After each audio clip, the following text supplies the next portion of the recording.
بسم اللہ الرحمن الرحیم رضیت باللہ ربا وبالاسلام دینا وبمحمد صلی اللہ علیہ وسلم نبیا ورسولا۔ اللہ اکبر، اللہ اکبر، اللہ اکبر، لبیک لبیک لبیک یا رسول اللہ صلی اللہ علیہ وسلم۔ الحمد للہ رب العالمین والصلاة والسلام علی خاتم النبیین سید الرسل وخاتم المعصومین وعلی آلہ واصحابہ اجمعین۔ اما بعد فاعوذ باللہ من الشیطان الرجیم۔ بسم اللہ الرحمن الرحیم۔ یا ایہا النبی حسبک اللہ ومن اتبعک من المؤمنین۔ صدق اللہ العظیم وصدق رسولہ النبی الکریم الامین۔ ان اللہ وملائکتہ یصلون علی النبی یا ایہا الذین آمنوا صلوا علیہ وسلموا تسلیما۔ الصلاة والسلام علیک یا سیدی یا رسول اللہ وعلی آلک واصحابک یا سیدی یا حبیب اللہ۔ الصلاة والسلام علیک یا سیدی یا خاتم النبیین وعلی آلک واصحابک یا سیدی یا خاتم المعصومین۔ مولاي صل وسلم دائما ابدا علی حبیبک خیر الخلق کلہم۔ منزہ عن شریک فی محاسنہ فجوہر الحسن فیہ غیر منقاسم۔ محمد تاج رسل اللہ قاطبۃ محمد صادق الاقوال والکلم۔ محمد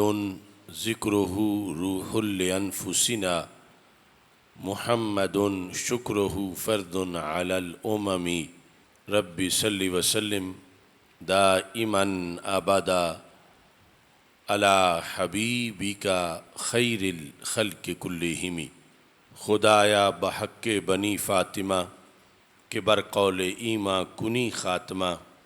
اگر دعوتم رد کنی ور قبول منو دستو دامان آل رسول صلی اللہ علیہ وسلم۔ اللہ تبارک و تعالی جل جلالہ وعم نوالہ واتم برہانہ وعظم شانہ وجل ذکرہ وعز اسمہ کی حمد و ثنا اور حضور سرور کائنات مفخر موجودات زینت بزم کائنات دستگیر جہاں غم گسار زماں سید سروراں حامی بے کساں خاتم النبیین والمعصومین احمد مجتبیٰ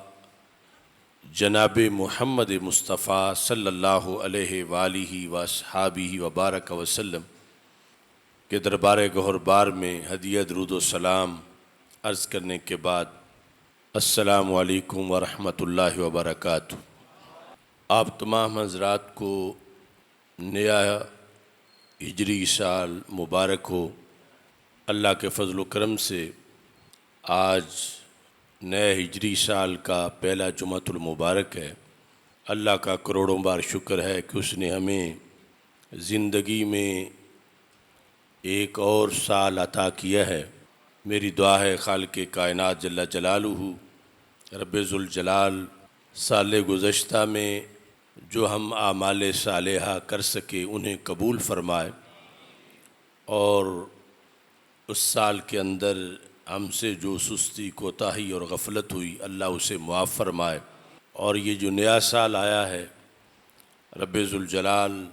اس کے اندر ہمیں بھرپور طریقے سے ان اعمال کی توفیق دے جن سے وہ خوش ہوتا ہے، اور اللہ ان سارے کاموں سے ہمیں بچائے جن سے اللہ ناراض ہوتا ہے۔ ہجری سال کا آغاز امیر المومنین خلیفہ دوم حضرت سیدنا فاروق اعظم رضی اللہ تعالی عنہ کی شہادت سے ہوتا ہے۔ اسی مناسبت سے آج مرکز صراط مستقیم جامع مسجد رضائے مجتبیٰ گوجرانوالہ میں شہادت سیدنا فاروق اعظم رضی اللہ تعالی عنہ کانفرنس کا انعقاد کیا جا رہا ہے، اور انشاءاللہ آئندہ جمعۃ المبارک کو امام علی مقام سید الشہداء حضرت سیدنا امام حسین رضی اللہ تعالی عنہ کی یاد میں کانفرنس کا انعقاد کیا جائے گا۔ سید عالم نور مجسم شفیع معظم صلی اللہ علیہ وسلم کی دعا کے نتیجہ میں حضرت سیدنا فاروق اعظم رضی اللہ تعالی عنہ نے کلمہ پڑھا، جس سے اسلام کو اتنی قوت ملی کہ اللہ تعالیٰ نے آیت نازل کی، یا ایہا النبی حسبک اللہ ومن اتبعک من المؤمنین، کیونکہ مسلمانوں کی تعداد آپ کے ایمان لانے سے 40 ہو گئی، تو اللہ تعالیٰ نے فرمایا کہ اے نبی، آپ کے لیے اللہ بھی کافی ہے اور آپ کے یہ پیروکار بھی کافی ہیں۔ سید عالم نور مجسم شفیع معظم صلی اللہ علیہ وسلم نے فرمایا، استبشر اہل السماء بایمان عمر، کہ حضرت سیدنا فاروق اعظم رضی اللہ تعالی عنہ کے ایمان لانے پر آسمان والوں نے بھی جشن منایا اور انہوں نے ایک دوسرے کو مبارکباد دی۔ جب آپ رسول پاک صلی اللہ علیہ وسلم کی خدمت میں حاضر ہو گئے تو نبی اکرم نور مجسم شفیع معظم صلی اللہ علیہ وسلم نے آپ کی جو تربیت کی اور نگاہ نبوت سے آپ کو جو فیض ملا، تو اس سے اس حد تک آپ نے عروج پایا کہ ہمارے آقا صلی اللہ علیہ وسلم نے اپنی ظاہری حیات کے آخری ایام میں یہ گفتگو کی، جو مہد الثواب جلد نمبر 1 کے اندر صفحہ نمبر 235 پہ موجود ہے، جس کو حضرت حذیفہ بن یمان رضی اللہ تعالی عنہ روایت کرتے ہیں کہ رسول اللہ صلی اللہ علیہ وسلم نے ارشاد فرمایا کہ میرے جانے کا وقت قریب ہو گیا ہے، فاقتدوا باللذین من بعدی واشار الی ابی بکر و عمر،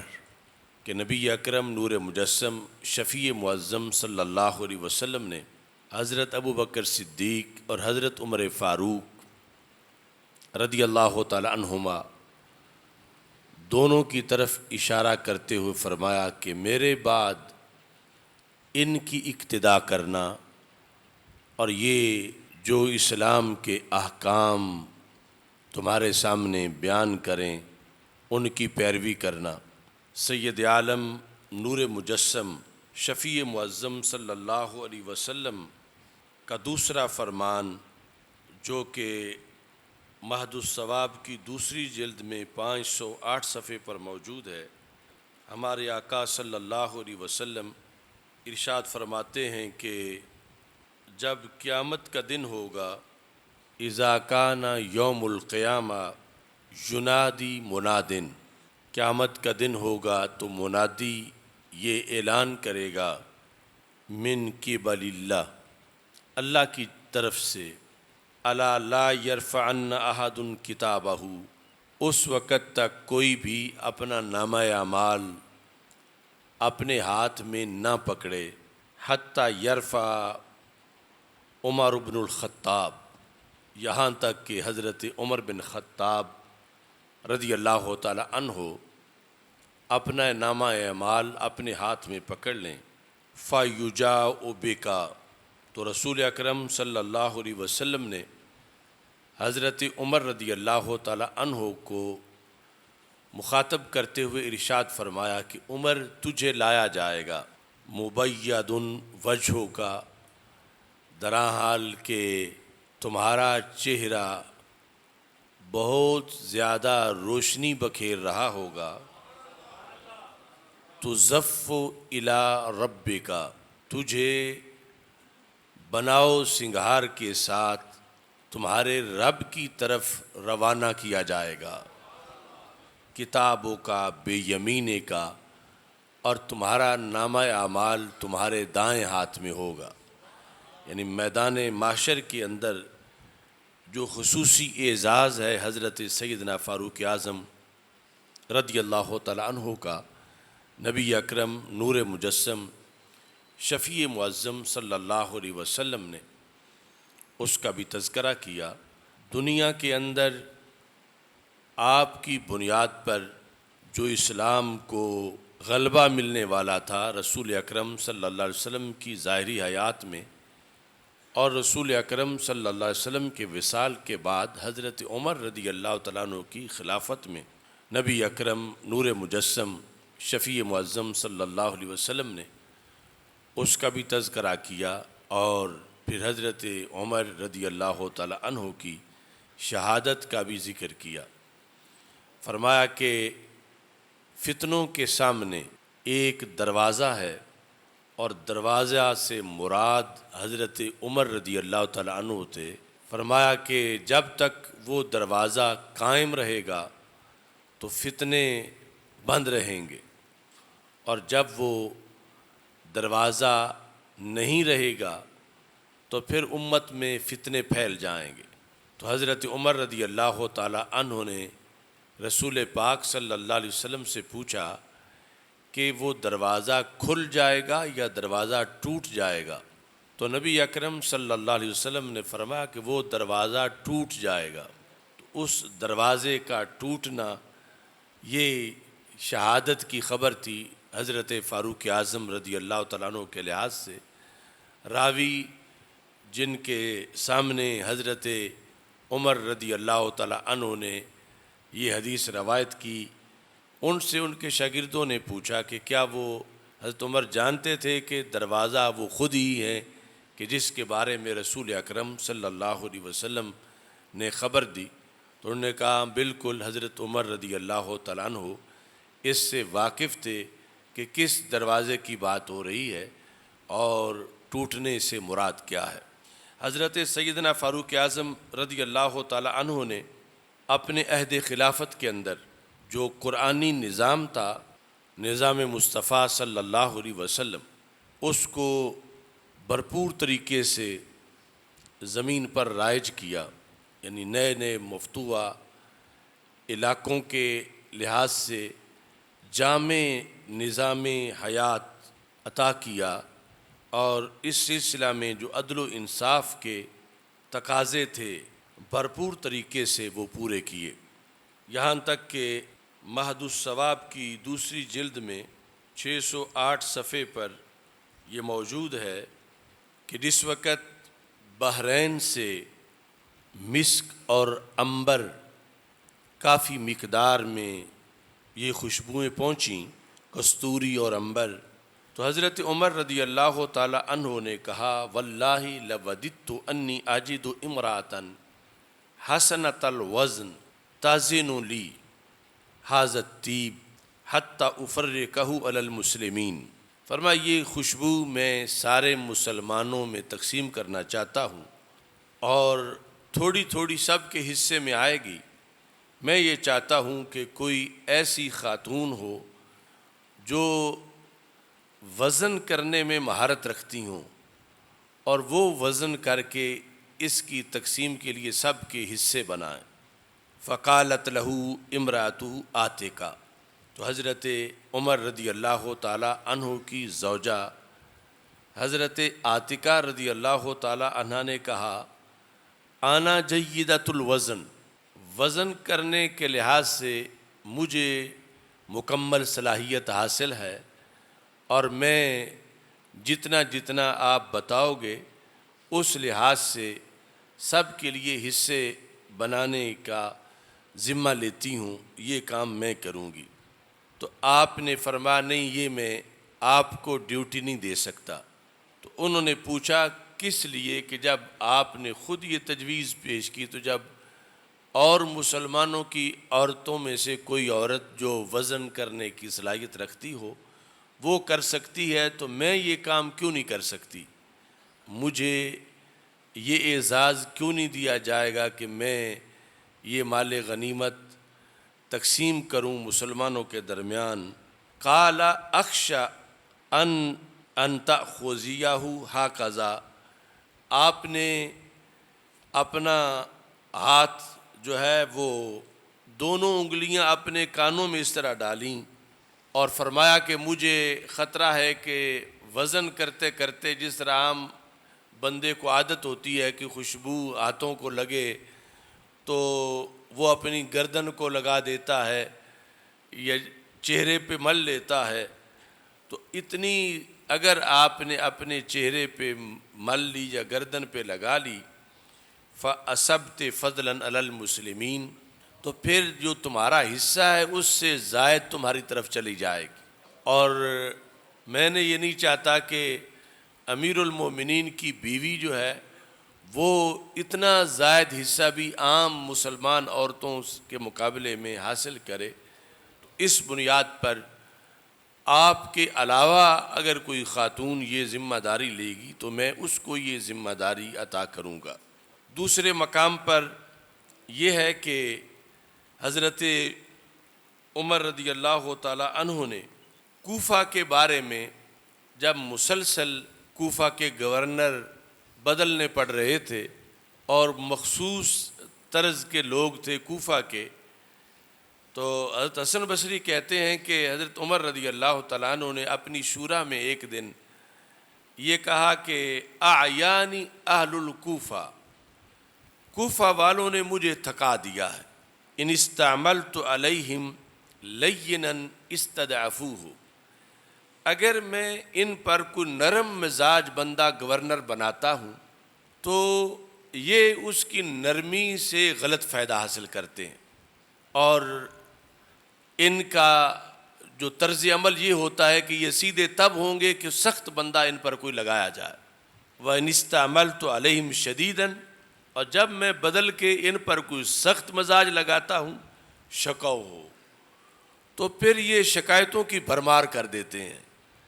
کہ بندہ بڑا سخت ہے، یہ بھی سختی کر رہا ہے، یہ بھی سختی کر رہا ہے۔ تو اس بنیاد پر کوفے والوں نے مجھے تھکا دیا ہے۔ وَلَوَدِدتُّ أَنِّي وَجَدتُّ رَجُلًا قَوِيًّا أَمِينًا مُسْلِمًا أَسْتَعْمِلُهُ عَلَيْهِمْ، تو میں یہ چاہتا ہوں کہ کوئی بڑا جامع انسان جو مضبوط اعصاب والا بھی ہو، امین بھی ہو، پہلے شرط ہے کہ وہ اسلام کے لحاظ سے کامل ہو، سارے گرم سرد حالات کو جانتا ہو افہام و تفہیم کے ساتھ، یعنی کسی طرح نہ تو یہ لوگ بے لگام ہو جائیں کہ ان کو ڈر ہی کسی کا نہ ہو، اور نہ یہ کہ یہ شکایتیں کریں، تو ایسا بندہ میں چاہتا ہوں کہ وہ جو کو مل جائے صحابہ رضی اللہ تعالیٰ عنہم میں سے، جس کو میں ان کے اوپر گورنر بناؤں۔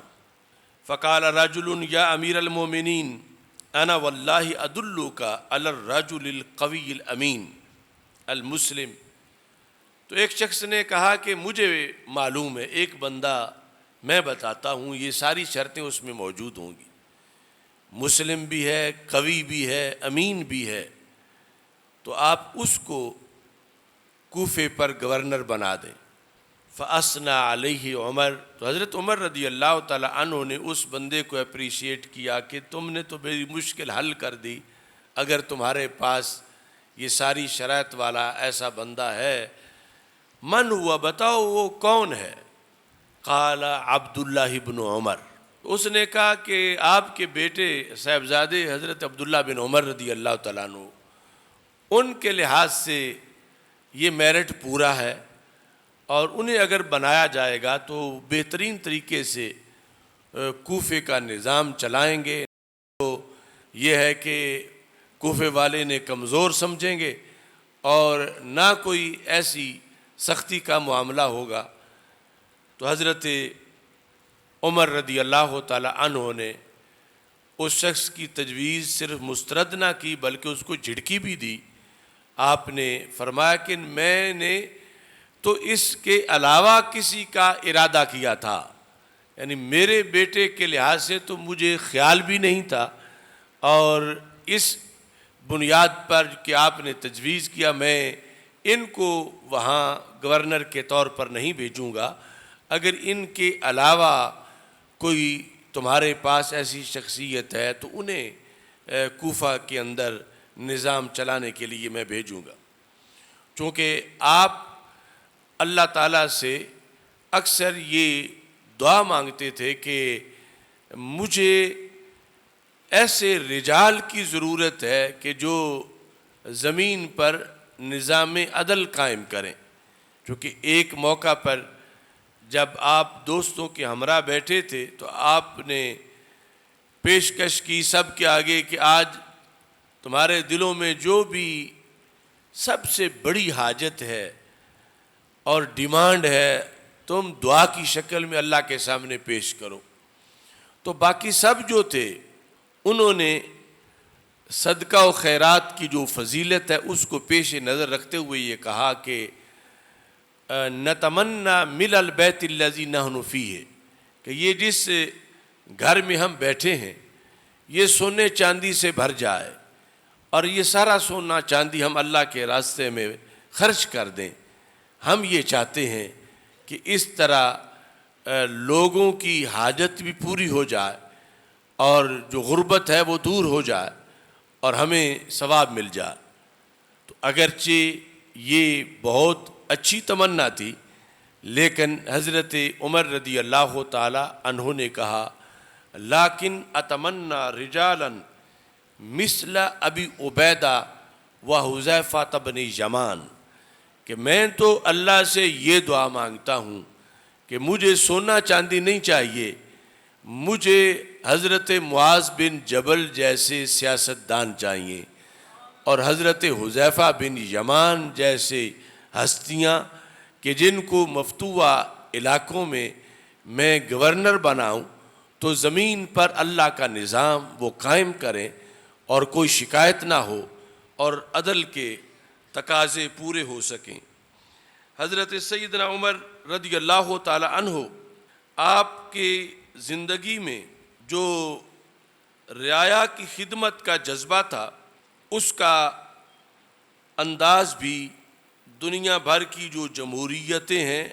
اور سماجی خدمت کے جو ضابطے ہیں اس کے لیے ایک معیار کی حیثیت رکھتا ہے۔ البدایہ والنہایہ میں موجود ہے کہ سیدنا عمر فاروق رضی اللہ تعالیٰ عنہ رات کے وقت جب مدینہ منورہ میں گشت کر رہے تھے تو ایک جگہ جو آبادیوں کے اندر خالی پڑی ہوئی تھی وہاں آپ نے ایک خیمہ لگا دیکھا۔ آپ کے مطالعہ میں تھا کہ پہلے تو یہاں خالی جگہ ہوتی تھی اور آج یہ خیمہ لگا ہوا ہے۔ قریب گئے تو اس خیمے کے اندر دروازے کے ساتھ ایک مرد بیٹھا تھا اور خیمے کے اندر سے کسی عورت کے کراہنے کی آواز آ رہی تھی۔ آپ نے اس سے پوچھا من انت؟ قال رجل من اہل البادیہ جئت الی امیر المومنین اصیب من فضلہ، کہ میں دور دراز ایک دیہات کا رہنے والا ہوں اور محتاج ہوں، حاجت کے پیش نظر مدینہ منورہ آیا ہوں کہ میں امیر المومنین سے ملاقات کر سکوں اور امیر المومنین سے کچھ تعاون حاصل کر سکوں، لیکن پہنچتے پہنچتے لیٹ ہو گیا ہوں اور یہ عارضی طور پر یہاں خیمہ لگا کے میں رات گزارنا چاہتا ہوں۔ تو حضرت فاروق اعظم رضی اللہ تعالیٰ عنہ نے کہا ما ھذا الصوت الذی اسمع فی البیت، یہ آواز کیسی آ رہی ہے تیرے خیمے کے اندر سے؟ تو اس نے یہ کہا کہ امرأۃ تمخض، یہ میری زوجہ ہے اور اس کے ہاں اس وقت بچے کی ولادت کا وقت ہے، تو یہ سفر میں ہی ہمیں یہ مسئلہ پیش آ گیا ہے۔ آپ نے پوچھا حل عندہا احد، کیا کوئی خاتون اس کے ساتھ تعاون کے لیے یہاں موجود ہے؟ قال لا، تو اس نے کہا کوئی خاتون نہیں ہے، ہم یہاں پردیسی ہیں اور اس طرح ہنگامی صورتحال کا ہمیں سامنا ہے۔ تو حضرت فاروق اعظم رضی اللہ تعالیٰ عنہ وہیں سے فوراً اپنے گھر گئے۔ فقال لامرأتہ ام کلثوم بنت علی رضی اللہ تعالی عنہما، تو گھر جا کر حضرت ام کلثوم رضی اللہ تعالیٰ عنہ، جو سیدہ فاطمہ رضی اللہ تعالیٰ عنہ سے ہی حضرت مولا علی رضی اللہ تعالیٰ عنہ کی صاحبزادی تھیں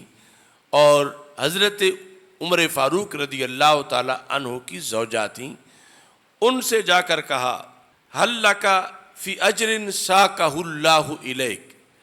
کہ رات کے وقت رب نے تمہیں بہت اجر کے کام کا موقع دے دیا ہے، کیا آپ یہ اجر اور یہ نیکی حاصل کرنا چاہتی ہیں؟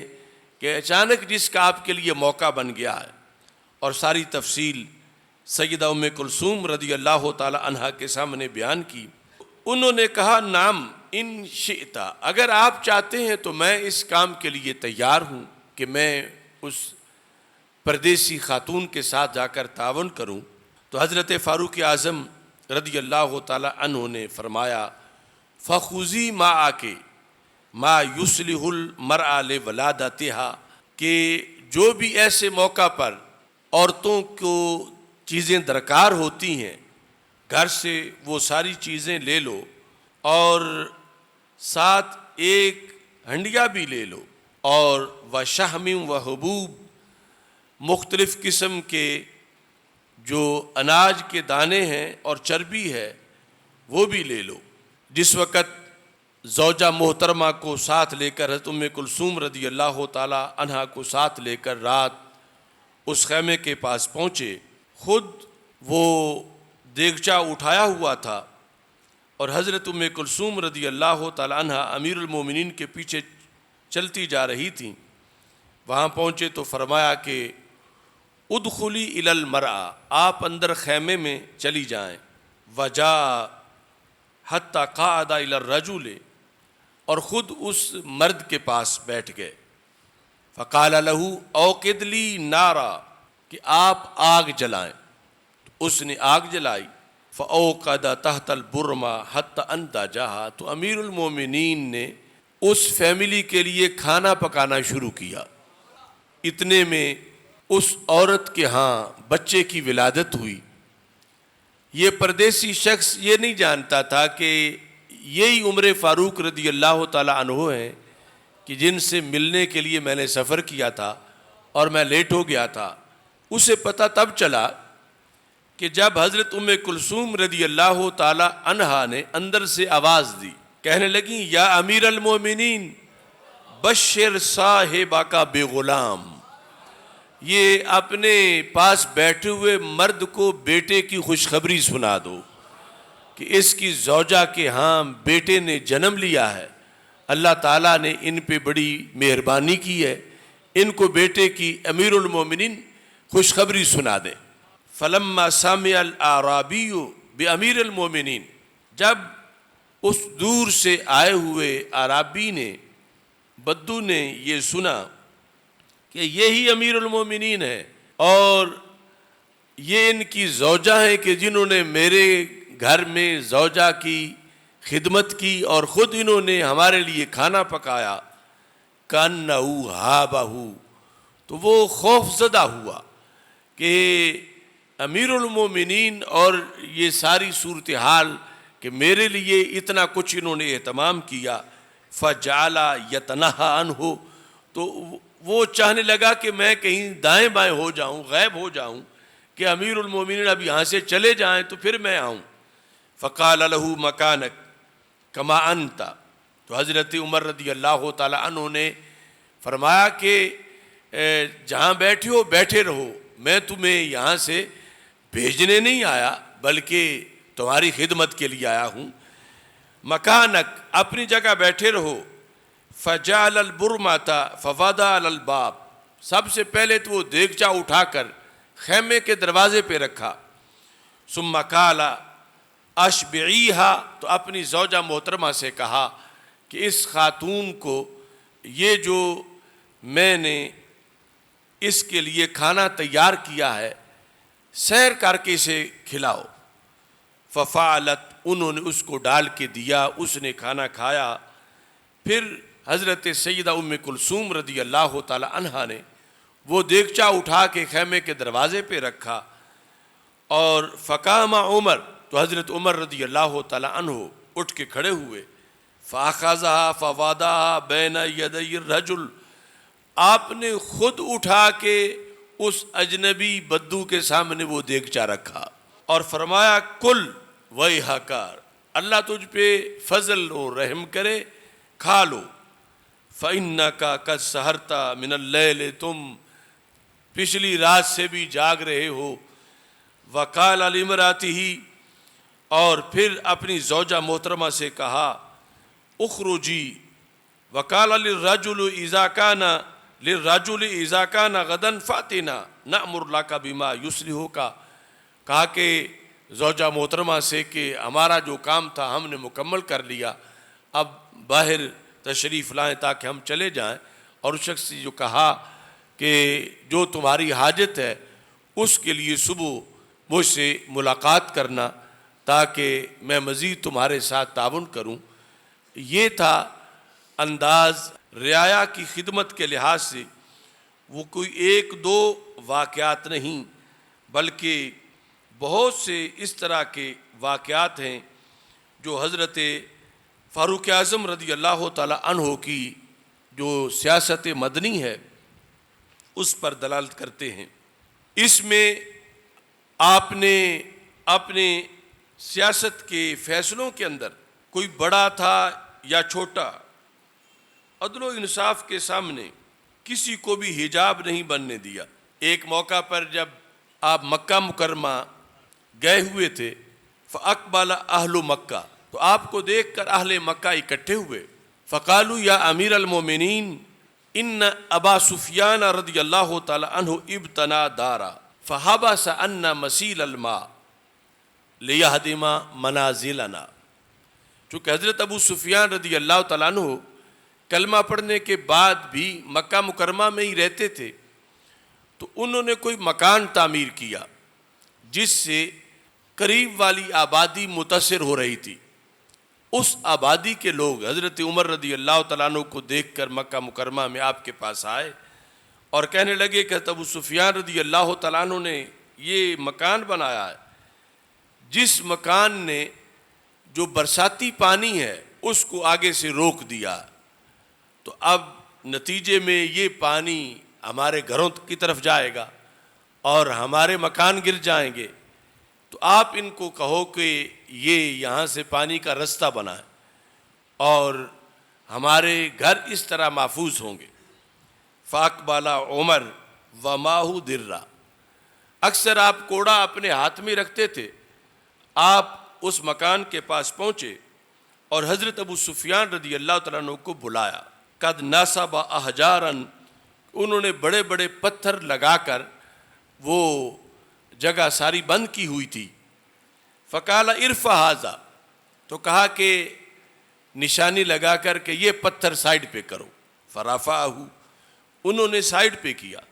ثم قال وھذا وھذا وھذا، یعنی 5 جو بڑے پتھر تھے ان کے بارے میں آپ نے حکم دیا کہ یہ سارے یہاں سے سائڈ پہ کرو اور پانی کا رستہ بناؤ۔ حتی رفع احجارا کثیرا، یہاں تک کہ حضرت ابو سفیان رضی اللہ تعالی عنہ نے بہت سے پتھر وہاں سے اٹھا لیے۔ ثم استقبل عمر الکعبہ، اس کے بعد حضرت عمر رضی اللہ تعالی عنہ جب رستہ بنوا چکے تو کعبہ کی طرف متوجہ ہوئے، کعبہ کی طرف منہ کر کے آپ نے کہا الحمدللہ الذی جعل عمر یأمر ابا سفیان بمتن مکہ فیطیعہ، فرمایا ساری تعریفیں اس خدا کی ہیں کہ جس خدا نے عمر کو یہ ہمت دی ہے کہ اس نے ابو سفیان رضی اللہ تعالیٰ عنہ کی سرداری کو نہیں دیکھا بلکہ نظام عدل کو دیکھا، اور حضرت ابو سفیان رضی اللہ تعالیٰ عنہ کو آرڈر کیا کہ وہ رستے سے پتھر اٹھائیں، اور کہا پھر ساری تعریفیں اس اللہ کی ہیں کہ جس نے حضرت ابو سفیان کو اطاعت کی توفیق عطا فرمائی، کہ میرا کہنا انہوں نے مانا، اور جو لوگ متاثرین تھے ہم نے ان کی ریلیف کے لیے یہ اہتمام کیا۔ تو اس پر یعنی اللہ کی تعریف کی کہ میں اس بات کا مرتکب نہیں ہوا کہ میں کہتا کہ کوئی کمزور بندہ ہوتا پھر تو میں رستہ بنواتا، اور ایک قریش کے سردار کو میں کیسے کہوں۔ تو اللہ نے مجھے توفیق دی، میں نے انہیں اس کام کے لیے متوجہ کیا، اور پھر رب ذوالجلال نے انہیں بھی یہ توفیق دی کہ انہوں نے امیر المومنین کی بات پر غور کیا اور فوراً ان لوگوں کے لیے اہتمام کیا جن کے مکان گر جانے کا خدشہ تھا۔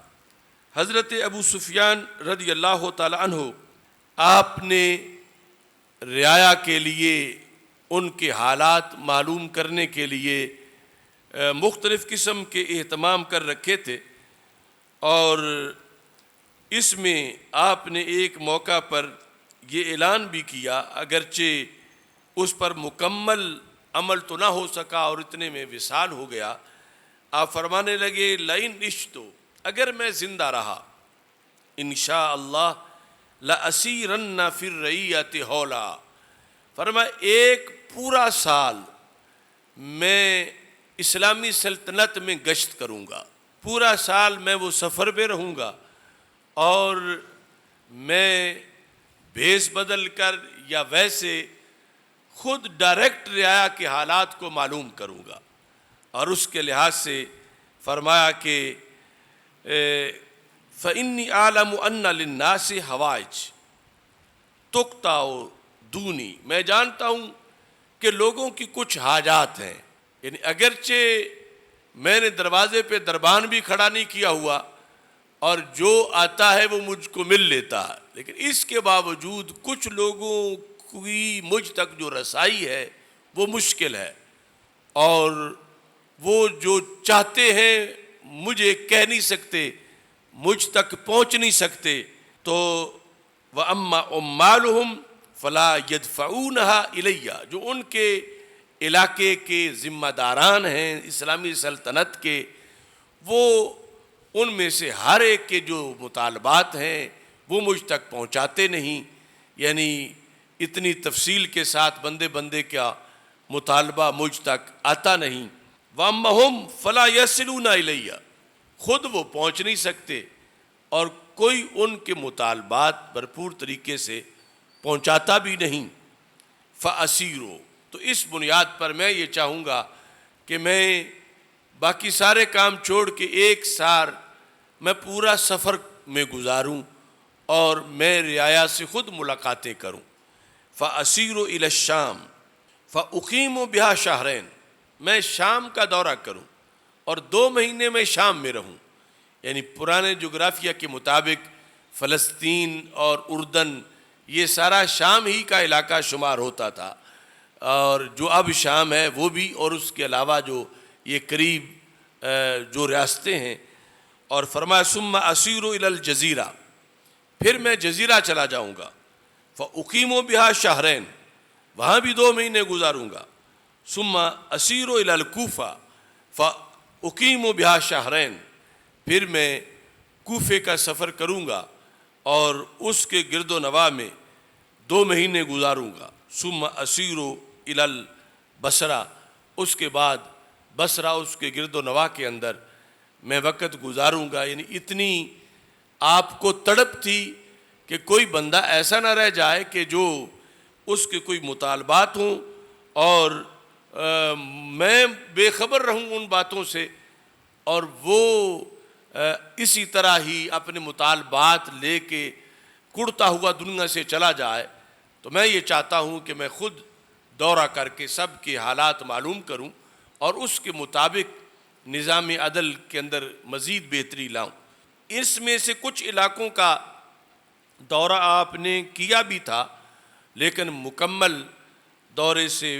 پہلے ہی آپ کی شہادت ہو گئی، اور بات لوگوں کے مطالبات سننے کے لحاظ سے حضرت عبداللہ بن عمر رضی اللہ تعالیٰ عنہ کہتے ہیں کننا مع عمر فی مسیر، ایک سفر میں ہم حضرت عمر رضی اللہ تعالیٰ عنہ کے ساتھ تھے۔ فَأَبْصَرَ رَجُلًا يُسْرِعُ فِي سَيْرِهِ، تو دور سے آپ نے دیکھا کہ ایک بندہ تیزی سے آپ کی طرف چل رہا ہے، تو آپ پہچان گئے کہ ان ھذا الرجل یریدنا، کہ یہ ہمیں ملنا چاہتا ہے، اس لیے ہمیں دیکھ کے دور سے ہماری طرف اس نے چلنا شروع کر دیا ہے۔ فَأَنَاخَا، تو آپ نے اونٹنی بٹھا دی کہ اسے آ لینے دو، اور پھر اس کی بات سن کے آگے جاتے ہیں۔ فجاء الرجل، وہ بندہ آیا، فبکا، اور رو پڑا۔ جب وہ رویا، بکا عمر، تو حضرت عمر رضی اللہ تعالیٰ عنہ بھی رو پڑے، یعنی اس سے کچھ پوچھنے سے پہلے ہی اس کے رونے پر رو پڑے۔ قال ما شانک، تو پھر پوچھا کہ کیوں روتے ہو؟ فقال یا امیر المومنین انی شربت الخمر، کہ امیر المومنین مجھ سے جرم ہوا کہ میں نے معاذ اللہ شراب پیا، لیکن مجھے جو شرعی سزا ہے اس سے زیادہ دی گئی، اور اپنے گورنر کی شکایت لگائی۔ حضرت ابو موسیٰ اشعری رضی اللہ تعالیٰ عنہ کے بارے میں شکایت لگائی۔ فضربنی، ایک تو انہوں نے مجھے کوڑے مارے، وہ تو مجھے لگنے تھے، لیکن سود وجہی، انہوں نے میرا چہرہ بھی سیاہ کیا، شراب کے اس پاداش میں کوڑوں کے ساتھ میرا چہرہ سیاہ کیا، اور وطاف بھی، اور مجھے بازاروں میں چلایا جب میرا چہرہ سیاہ کر کے، تو یہ میں سمجھتا ہوں میرے ساتھ زیادتی ہوئی ہے، میں اس کی شکایت جو ہے وہ آپ کے سامنے لگانا چاہتا تھا۔ اور ساتھ یہ ہے کہ جو گورنر ہیں ہمارے، انہوں نے پھر لوگوں کا مجھ سے بائیکاٹ بھی کروا دیا ہے۔ نہى الناس ان یجالسونی، لوگوں کو منع کر دیا ہے کہ کوئی میرے پاس نہ بیٹھے، تو کوئی مسلمان میرے پاس بیٹھتا ہی نہیں، سب نے مجھ سے بائیکاٹ کر دیا ہے۔ تو فہممت ان آخذ سیفی فاضرب بھی ابا موسیٰ او آتیک فتحولنی الی بلد لا اعرف فیہ، تو میں دو باتیں سوچ کے بیٹھا ہوا ہوں اور آپ سے ملاقات ہو گئی ہے۔ ایک تو میں یہ چاہتا ہوں کہ جتنی میری تذلیل ہوئی کہ میں حضرت ابو موسیٰ اشعری پہ ہی حملہ کر دوں تلوار کے ساتھ۔ دوسرا یہ ہے کہ میں اگر ان پر حملہ نہیں کرتا تو میرے ذہن میں تھا کہ میں آپ کے پاس آؤں تو آپ مجھے کسی ایسے ملک بھیج دیں کہ جہاں مجھے جانتا کوئی نہ ہو، کہ یہاں تو مجھے بڑی شرمندگی ہے اس ماحول میں رہنے کے لحاظ سے، تو مجھے دوسری جگہ بھیج دیں۔ اور دوسری جگہ سے مراد لے رہے تھے کہ جو بلاد شرک ہے، یعنی مسلم کنٹری نہ ہو، چونکہ مسلمانوں کے ملکوں کے اندر تو میں پھر پہچانا جاؤں گا، تو میں کسی دارالحرب میں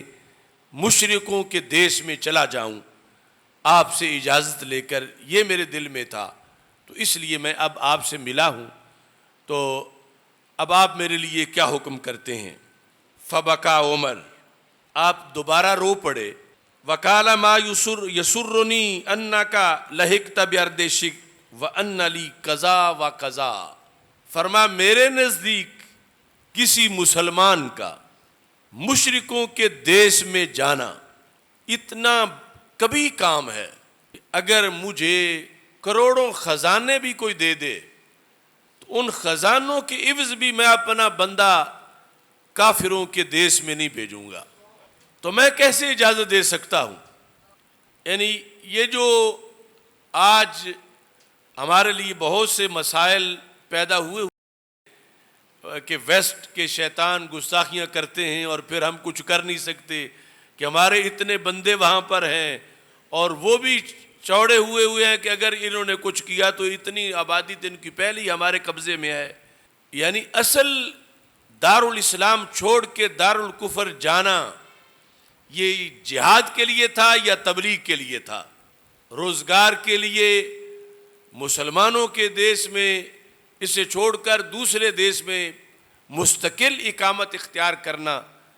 اس کے بہت سے مفاسد رسول پاک صلی اللہ علیہ وسلم نے بیان کیے تھے۔ فرمایا اگر وہاں کا کوئی بندہ مسلمان ہو جائے جو جدی پشتی کافر تھا، فرمایا اگر وہ وہاں سے ہجرت نہیں کرے گا تو اللہ اس کی نمازیں قبول نہیں کرے گا، کہ وہ وہاں رہ کر اس کی آگ ان کی آگ کو نہ دیکھے، یہ کسی طرح بھی ان کی صحبت میں نہ رہے، یا تو وہاں اپنا لوہا منوائے اور جھنڈا گاڑے اور اس طرح رہے، یا پھر وہاں سے ہجرت کرے گا تو پھر اس کی نمازیں قبول ہوں گی۔ یہ سنن ابی داؤد اور دیگر سیاستہ میں وہ حدیثیں موجود ہیں۔ تو یہاں حضرت عمر رضی اللہ تعالیٰ عنہ کے ہاں ایک بندے کے جانے کا سوال تھا کہ وہ کہیں بلاد شرک میں چلا جا، جہاں عیسیٰ علیہ السلام کو ابن اللہ کہا جاتا ہے،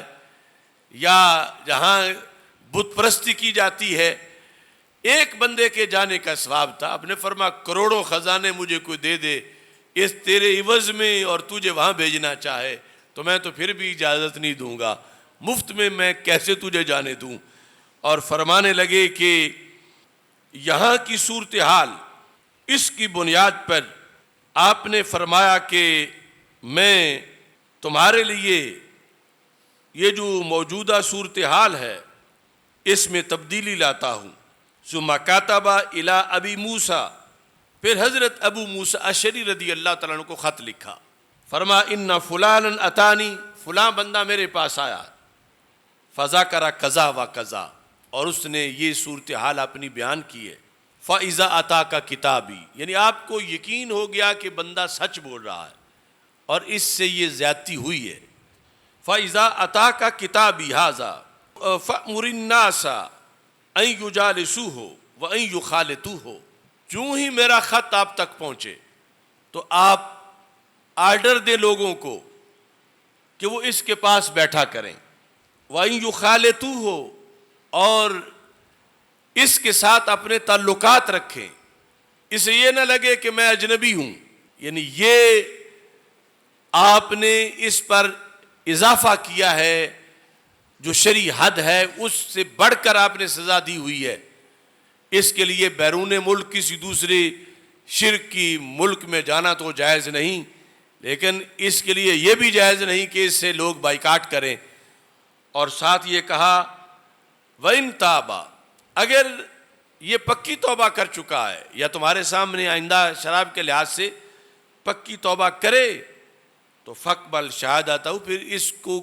کی گواہی بھی قبول کرو، یعنی اس کو یوں نہ کہو کہ بالکل ریجیکٹ ہو گیا ہے، توبہ کے لحاظ سے اس کو چانس دو۔ اور ساتھ ہی آپ نے اس کو پوشاک عطا کی دوران سفر ہی، وَأَمَرَ لَهُ بِمِئَتَ درہم، اور 200 درہم بھی اس کے ہاتھ میں دیے۔ تو اس طرح یعنی اس کی پوری دلجوئی کی اور اس کا یہ مکمل اہتمام کیا۔ تو اگر یعنی وہ حدود کے نفاذ میں سخت تھے تو اتنی سختی تھی جتنی سختی چاہیے، اور اس کے سوا اگر کسی گورنر نے بھی کی ہے تو آپ نے اس کے لحاظ سے فوراً اقدامات کیے ہیں، اور پورا نظام عدل جو رسول اکرم نور مجسم شفیع معظم صلی اللہ علیہ وسلم کا ہے اس کو نافذ کیا۔ یہی وجہ تھی کہ سیدہ عائشہ صدیقہ رضی اللہ تعالی عنہا آپ ارشاد فرماتی تھیں، جو مہد الثواب کی 3 جلد کے اندر حضرت عائشہ صدیقہ رضی اللہ تعالی عنہا کے وہ الفاظ موجود ہیں کہ آپ نے کہا کہ اگر تم اپنی مجالس کو معطر کرنا چاہتے ہو کہ تمہاری محفلیں خوشبودار ہو جائیں تو پھر حضرت عمر کا کچھ ذکر کر لیا کرو، کہ ان کے ذکر سے محافل معطر ہو جاتی ہیں۔ اللہ تعالی ہمارے بادشاہوں کو ہمیں حضرت عمر رضی اللہ تعالی عنہ کی تعلیمات سے فیض یاب ہونے کی توفیق عطا فرمائے، اور اللہ تعالیٰ آپ کے مرکز پر نور پر کروڑوں رحمتیں نازل فرمائے۔ میرے استاذ گرامی اور ہزاروں علماء کے استاذ حافظ کریم بخش صاحب، آج ان کا وصال ہو گیا ہے، ابھی تھوڑی دیر بعد ان کی نماز جنازہ ہے۔ آپ بھی دعا کریں کہ اللہ تعالیٰ ان کے درجات کو بلند فرمائے۔ وآخر دعوایا ان الحمد للہ رب العالمین۔